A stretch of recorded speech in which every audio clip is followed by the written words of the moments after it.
Olá, nós somos Levi, Sofia, Júlia e Dani e juntos formamos o grupo Sina do Rolezinho Linguístico.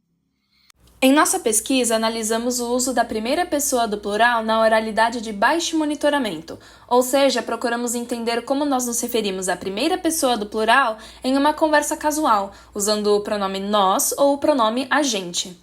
Quando olhamos para uma tabela pronominal clássica, encontramos o pronome nós representando a primeira pessoa do plural, sendo o mais oficializado. Porém, também pode ser usado o pronome a gente, que usa a mesma conjugação que a terceira pessoa do singular. Por exemplo, em a gente gosta do Bruno Lastorina.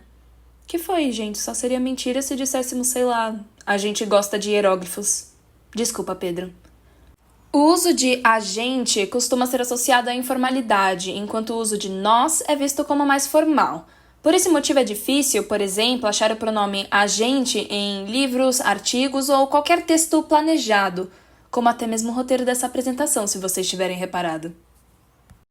Nossa pesquisa parte da pergunta: como usamos a primeira pessoa do plural na fala em diferentes contextos? Queremos investigar se o pronome usado muda de acordo com o assunto e principalmente com a formalidade. Nossas hipóteses são: a gente será o mais frequente, principalmente em contextos mais informais, por ser associado à fala coloquial. Nós será usado mais em contextos formais do que informais, justamente para evitar a forma coloquial a gente. Não haverá verbos fora da concordância normativa, como nós vai, principalmente pelo estigma de ser associado à baixa escolaridade que faz com que pessoas públicas os evitem. Como as mulheres sofrem mais pressão social para serem credibilizadas devido ao patriarcalismo, elas poderão usar de uma fala mais formal para serem mais valorizadas, tendendo a usar mais o pronome nós. A conjugação do verbo numa oração com sujeito oculto sempre indicará o pronome nós, nunca a gente, porque a concordância do último condiz com a da terceira pessoa do singular. Nossa metodologia se baseou na análise de podcasts de 3 gêneros diferentes: o não ficção, de divulgação científica, o Desculpa Alguma Coisa, com caráter mais político e assuntos mais sérios, e o Flow, com conversas descontraídas sem tema pré-definido. Para cada um foram escolhidos 4 convidados paulistas entre 35 e 65 anos, 2 homens e 2 mulheres. De cada convidado foram extraídas as 15 primeiras ocorrências, ignorando aquelas resultantes de paralelismo. No total, foram 60 ocorrências por podcast e 180, no geral. Assim, nós separamos a ocorrência pronominal em 3 tipos: a gente, nós e nós como sujeito oculto, naqueles casos em que o sujeito da oração é omitido, mas a conjugação verbal concorda com a primeira pessoa do plural. Tendo esses critérios definidos, partimos para a coleta de dados e tivemos os seguintes resultados. No podcast político Desculpa Alguma Coisa, 83% das ocorrências foram da forma a gente, 10% da forma nós e 7% de nós como sujeito oculto. No de conversação, o Flow, 91,7% das ocorrências foram de agente, 3,3% foram de nós e 5% foram de nós oculto. Já o científico não ficção teve 95% de agente, 1,7% de nós e 3,3% de oculto.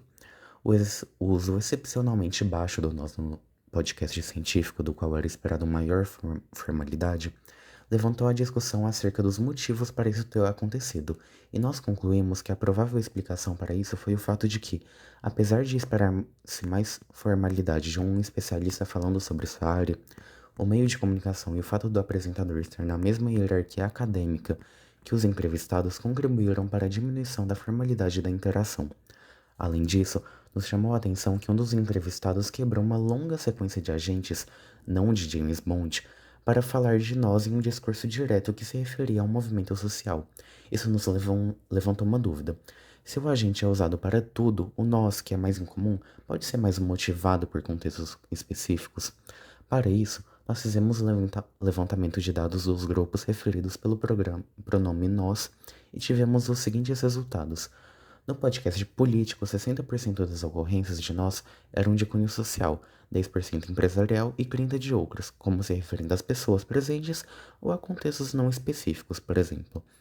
No podcast de conversação, 40% foram sociais, 20% empresariais e 40% outros.